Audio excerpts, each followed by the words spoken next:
Here and there, over the years,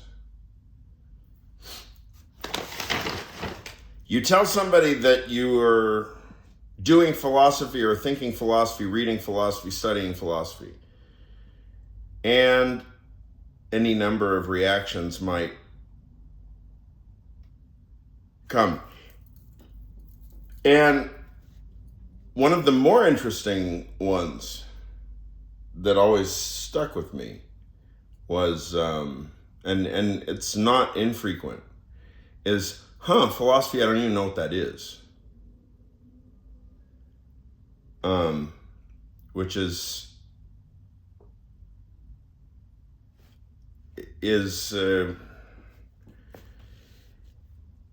unfortunately, it's entirely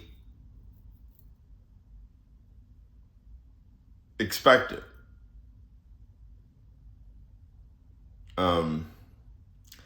Because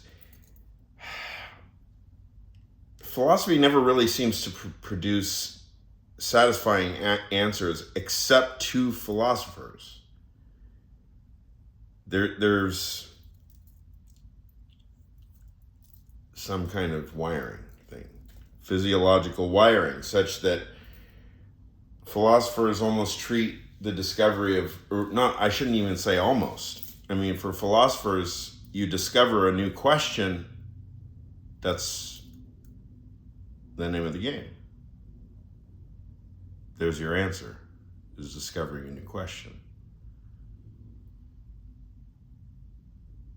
So the concern really is about an overall trajectory, trends in inquiry and dialectic, not any particular point of some revelation, some revelatory event, immediately revelatory, says Saul Kripke's buck stopper. It must be immediately revelatory of any evidence that stands right before you. This is a problem of, it's like a G.E. Moore problem, evidence right before me. How do you account for time if the buck stopper always has to be some kind of bare, unmediated presence right in front of you? How do you account for time? Unfortunately, all these are philosophical questions. So now I'm perfectly content to just leave it there and say, well, now I've explained to you what philosophy is. And the only way to find out any more about it is to just read a lot of philosophy, or, if you have the ability, in other words, if you're wired for it, you have a few coordinates that you can name in your mind. That's all you need. Just name a few abstract coordinates in your mind, whether they're symbols or ideas or concepts or whatever, and just keep track of it. Just keep track of it, just like a ticker tape or a court transcript. And after some time passes, you can go back and read the transcript and be like, how's all that fit together? It's evidence. It's good evidence. And it strikes me that it's a lot easier the less abstract the evidence is. Like, instead of being like an open field or like a horizon of the mountains outside of Silver City that I saw once, which was indeed breathtaking. I don't know if I would prefer that over just the word, or, the phrase in quotation, the mountain peak outside of Silver City, period.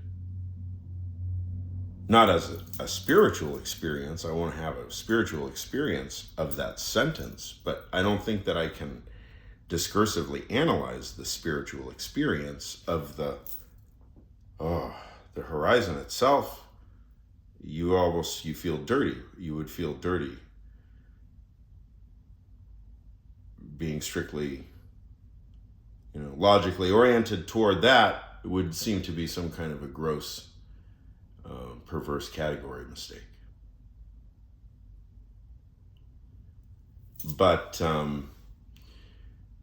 how do you track the profundity of the spiritual experience of that, those two peaks outside of Silver City, which were so breathtaking and that will be with me for the rest of my life?